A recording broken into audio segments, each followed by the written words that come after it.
এবার কলেজকে বাঁচাতে এবং সরকার পোষিত করার দাবিতে গণস্বাক্ষর সংগ্রহ কর্মসূচি শুরু হলো নিশিগঞ্জে। রবিবার এই গণস্বাক্ষর সংগ্রহ কর্মসূচি নেওয়া হয় নিশিগঞ্জ মধুসূদন হোর মহাবিদ্যালয় রক্ষা কমিটির পক্ষ থেকে।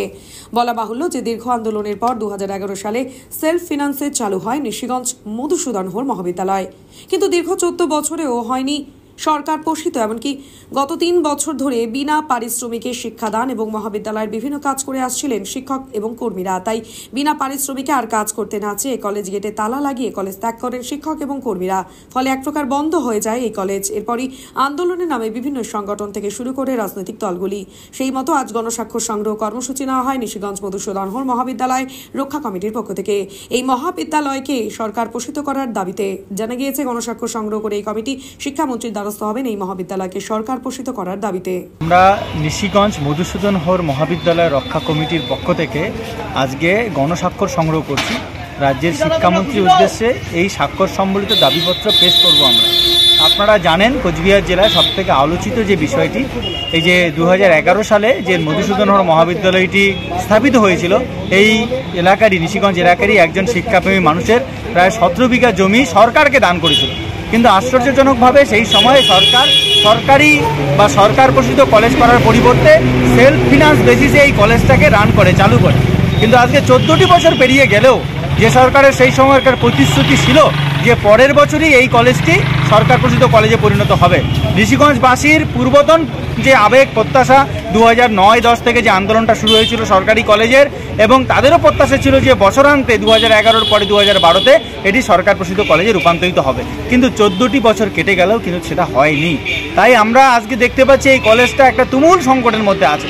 আজকে এই মুহূর্তে কলেজে পাঠরত 3 শতাধিক ছাত্রছাত্রী, তারাও একটা সংকটে আছে। তাদের আগামী দিনের পরীক্ষা কোথায় হবে, কিভাবে হবে, কলেজটা আদৌ খুলবে কিনা, কেননা বিগত 10ই জুলাই এই কলেজটা শাটডাউন হয়ে আছে, কলেজটা ক্লোজড হয়ে আছে। আমরা দেখেছি 16ই জুলাই এই রাজ্য সড়কে অবরোধ করেছিল এই কলেজের পাঠরত ছাত্রছাত্রীরা। আমরা দেখেছি ওই 16 জুলাই এই কলেজ গড়বার সময় যারা আন্দোলন করেছিলেন, প্রতিষ্ঠাকালীন আন্দোলনকারীরা এবং শিক্ষাবিদ এবং যারা এলাকার বিশিষ্টজন, শিক্ষক, ছাত্র সকলে মিলে এই নিশিগঞ্জ মধুসূদন হোর মহাবিদ্যালয়টি রক্ষা করবার জন্য ওই নিশিগঞ্জ ঋষিময়ী হাই স্কুলের হলঘরে একটা কনভেনশন অনুষ্ঠিত হয়।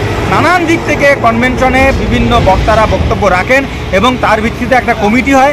এই রক্ষা কমিটির পক্ষ থেকে আজকে এই গণস্বাক্ষর সংগ্রহ অভিযান হচ্ছে। আগামী দিন আরও বৃহত্তর আন্দোলন সংগঠিত হবে।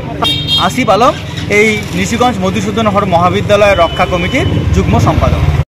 আপনি কি দীর্ঘদিন ধরে চোখের সমস্যায় ভুগছেন? দূরের কোনো দৃশ্য দেখতে সমস্যা হচ্ছে? ঝাপসা দেখা, চোখ লাল হয়ে যাওয়া বা চোখে জল পড়া সহ সব সমস্যার স্থায়ী সমাধান এখন চোখের আধুনিক চিকিৎসার নির্ভরযোগ্য প্রতিষ্ঠান মা অপটিক্যালে। আমাদের এখানে প্রতি মঙ্গলবার, বুধবার, বৃহস্পতিবার, শুক্রবার এবং রবিবার রোগী দেখছেন মাথাভাঙা মহকুমা হাসপাতালের স্বনামধন্য চক্ষু রোগ বিশেষজ্ঞ ও সার্জন ডক্টর বিপ্লব কেতন সাহা।